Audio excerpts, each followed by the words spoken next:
बात पेंशन की, एक ऐसा शो जिसमें हम बात करेंगे शुद्ध विशुद्ध पेंशन की, बात अपने हक की, बात अपने पेंशन की, और इसे हम लेकर के रहें। इन विपरीत परिस्थितियों में बहुत से लोग घबराए हैं, सहमे हैं और तरह तरह के बातें कर रहे हैं नकारात्मक, कि हमारी पेंशन का कोई पूछने वाला नहीं है, कोई हमारे पेंशन को अपने एजेंडे में नहीं रखता, कोई अपने पेंशन को, आपकी पेंशन को अपने घोषणा पत्र में नहीं रखता। इन निराशाजनक परिस्थितियों से आपको उबरना होगा, जागना होगा और पेंशन को अपना हक मान करके उसके लिए खड़ा होना होगा। कितनी भी घनघोर परिस्थितियां क्यों ना हो, कितनी भी नकारात्मक सिचुएशंस क्यों ना हो, लेकिन आपको पीछे नहीं हटना है। भरी दोपहरी में अंधियारा, सूरज परछाई से हारा, अंतरतम का नेह निचोड़ें, बुझी हुई बाती सुलगाएं, आओ फिर से दिए जलाएं, आओ फिर से पेंशन की बात बढ़ाएं। पेंशन इतनी आसानी से मिलने वाली चीज नहीं, अब ये बात प्रमाणित हो गई है।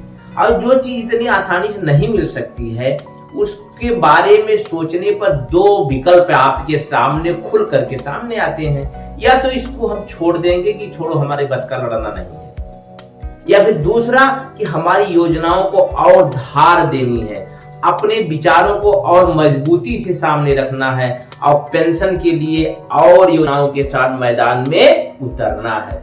तो मैं तो दूसरी विचारधारा से जुड़ा हुआ व्यक्ति हूँ। मेरा स्पष्ट मानना है कि आपको तरह तरह के प्रयोजन करके, योजनाएं बना करके, नियोजन करके अपनी योजनाओं को, अपनी पुरानी पेंशन की योजना को वापस लाने के लिए लड़ना होगा।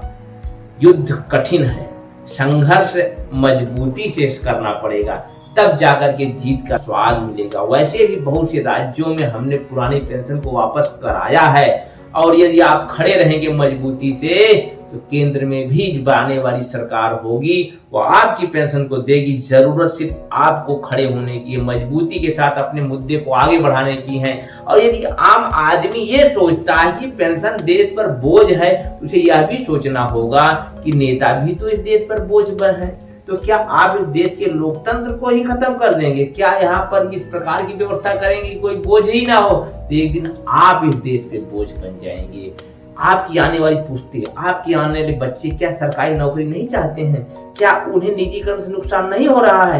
क्या जो 30 लाख सरकारी पद केंद्र सरकार के विभिन्न नौकरियों में विभिन्न पदों पर खाली पड़े हैं, क्या उससे आपके बच्चे को रोजगार नहीं मिल सकता है? तो आप भी जागिए, निजीकरण को हटाइए, पुरानी पेंशन की लड़िए। यह जन जन की लड़ाई है, यह सबकी लड़ाई है, यह हम सबकी लड़ाई है। यह 4 से 5% केवल कर्मचारियों, अधिकारियों, शिक्षकों की लड़ाई नहीं है। खड़े होइए, उठिए, जागिए और अपने लक्ष्य तक पहुंचे बिना मत रुकिए। जय युवा, जय अटेवा पुरानी पेंशन बहाल हो। समय समय पर जो कार्यक्रम हमारे शीर्ष नेतृत्व निर्धारित करता है, उसका मजबूती से पालन करिए। इसी उम्मीद के साथ विदा लेता हूं। नमस्कार, धन्यवाद और यश पर अपना अकाउंट जरूर बनाइए।